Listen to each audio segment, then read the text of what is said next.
O presidente do Supremo Tribunal Federal, ministro Dias Toffoli, apresentou o voto dele sobre o compartilhamento de dados financeiros sem autorização judicial.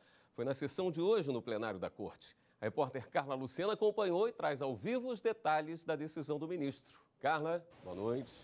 Oi, William, boa noite para você, boa noite a todos que acompanham aqui o Jornal da Justiça. E foi exatamente isso, o ministro Dias Toffoli é o relator deste recurso. Ele começou a votar ainda pela manhã durante a sessão extraordinária e concluiu o voto dele agora há pouco, no fim da sessão desta quarta-feira. Bom, só para a gente entender um pouquinho, o Supremo está julgando um recurso que tramita em segredo de justiça e é um recurso apresentado pelo Ministério Público contra uma decisão do Tribunal Regional Federal da Terceira Região. Bom, o TRF3 decidiu anular uma ação penal e a condenação de duas pessoas por entender que essa ação penal tinha aí dados compartilhados pelo sistema de controle e que essas informações não poderiam ser usadas nessa ação penal por não terem autorização da Justiça. Bom, o ministro Dias Toffoli, como eu disse, ele começou a analisar essa questão ainda pela manhã e agora ele, no fim do voto, ele decidiu que o compartilhamento de informações,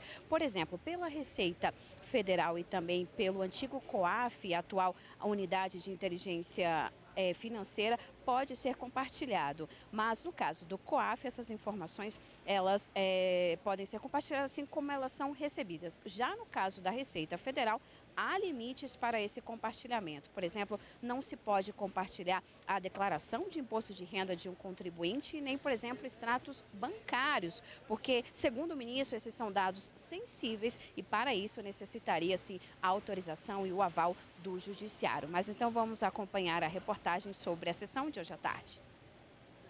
No centro do debate no plenário, os relatórios fiscais da Receita Federal e da Unidade de Inteligência Financeira, a UIF. Ela substituiu o COAF, Conselho de Controle das Atividades Financeiras. Na prática, a UIF recebe, examina e identifica ocorrências suspeitas de atos ilícitos. Depois, a unidade comunica às autoridades competentes para, a partir daí, abrir procedimentos. O Ministério Público recebia os dados gerais de movimentações suspeitas de forma administrativa e sem pedir o aval do Judiciário.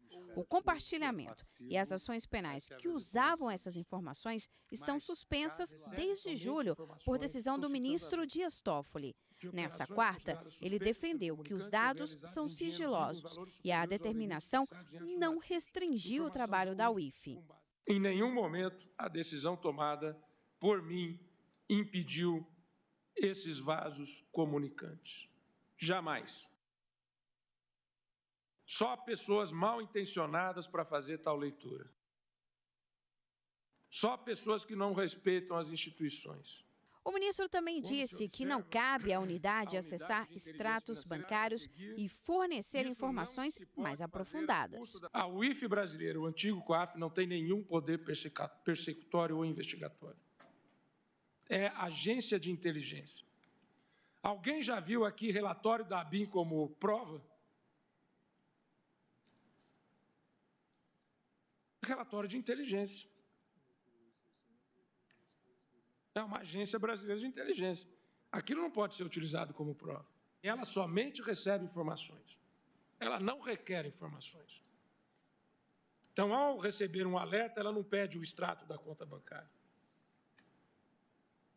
Se isso foi feito em algum momento no passado, ela descumpriu o seu próprio proceder. Por fim, votou pela possibilidade da unidade de inteligência compartilhar os dados, porque eles não podem ser usados como provas. No caso da Receita Federal, apenas informações gerais podem ser repassadas, sendo obrigatória a abertura de procedimento investigativo criminal pelo Ministério Público e a supervisão de um juiz. A representação pode conter a descrição das movimentações e operações consideradas suspeitas, sim, ou a descrição de fatos caracterizadores de eventual ilícito, inclusive o detalhamento desses fatos, mas não com as informações globais, mas não os documentos sensíveis.